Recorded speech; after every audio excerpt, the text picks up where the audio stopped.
നമസ്തേ. ഇന്ന് നമ്മൾ നോക്കുന്നത് അനിഴം നക്ഷത്രത്തെക്കുറിച്ചാണ്.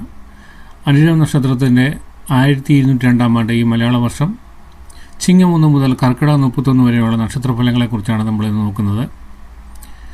അനിഴം നക്ഷത്രക്കാർക്ക് ഈ മലയാള വർഷം എങ്ങനെയായിരിക്കുമെന്ന് ചോദിച്ചാൽ പൊതുവിൽ പറയാനുള്ള നല്ല പ്രതീക്ഷ നൽകുന്ന ഒരു വർഷമെന്നാണ്.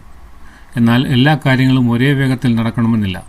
ചില കാര്യങ്ങളിൽ കാത്തിരിപ്പും പരിശ്രമവും ആവശ്യമായി വരും. തുടക്കത്തിൽ എങ്ങനെയായിരിക്കുമെന്ന് ചോദിച്ചാൽ ചിങ്ങമാസം തുടങ്ങുമ്പോൾ തന്നെ പുതിയ കാര്യങ്ങളെക്കുറിച്ച് ചിന്തിക്കുന്ന സാഹചര്യമുണ്ടാകും. നാളുകളായി മാറ്റിവെച്ചിരുന്ന ചില കാര്യങ്ങൾ വീണ്ടും മുന്നോട്ട് കൊണ്ടുവരാൻ കഴിയും.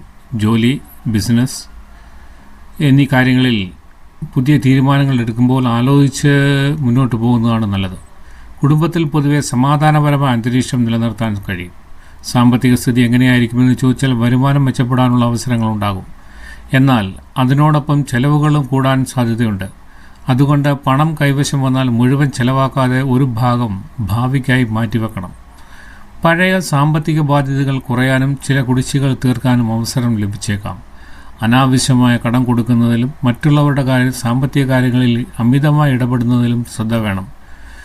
ജോലിയുടെ കാര്യത്തിൽ എന്താണ് എന്ന് പറയാനുള്ള ചോദിച്ചു കഴിഞ്ഞാൽ ജോലി ചെയ്യുന്നവർക്ക് കഴിവ് പ്രകടിപ്പിക്കാൻ അവസരങ്ങൾ ലഭിക്കും. മേലുദ്യോഗസ്ഥരുടെയും സഹപ്രവർത്തകരുടെയും ശ്രദ്ധ നേടുന്ന രീതിയിൽ ചില ഉത്തരവാദിത്തങ്ങൾ വന്നേക്കാം. ജോലി മാറാൻ ആഗ്രഹിക്കുന്നവർക്ക് അനുയോജ്യമായ അവസരങ്ങൾ തേടാം വരും വർഷം. പക്ഷേ പെട്ടെന്നുള്ള തീരുമാനങ്ങളെക്കാൾ നിലവിൽ സാഹചര്യം വിലയിരുത്തിയ ശേഷം മാത്രം തീരുമാനമെടുക്കുന്നതാണ് നല്ലത്. സ്വയം തൊഴിൽ ചെയ്യുന്നവർക്ക് പുതിയ ബന്ധങ്ങളിലൂടെയും പുതിയ ഉപഭോക്താക്കളിലൂടെയും നേട്ടം ലഭിക്കാം. കുടുംബജീവിതം എങ്ങനെയായിരിക്കുമെന്ന് ചോദിച്ചാൽ വരും വർഷം കുടുംബകാര്യങ്ങളിൽ ചെറിയ അഭിപ്രായ വ്യത്യാസങ്ങൾ ഉണ്ടായാലും അത് വലിയ പ്രശ്നങ്ങളിലേക്ക് പോകാതെ പരിഹരിക്കാൻ കഴിയും. വീട്ടിലെ മുതിർന്നവരുടെ കാര്യങ്ങളിൽ കൂടുതൽ ശ്രദ്ധ നൽകേണ്ടി വരും. വിവാഹം ആലോചിക്കുന്നവർക്ക് അനുകൂലമായ ആലോചനകൾ വരാം. ദാമ്പത്യ ജീവിതത്തിൽ പരസ്പരം മനസ്സിലാക്കി സംസാരിച്ചാൽ സന്തോഷം വർദ്ധിക്കും. മക്കളുടെ പഠനം,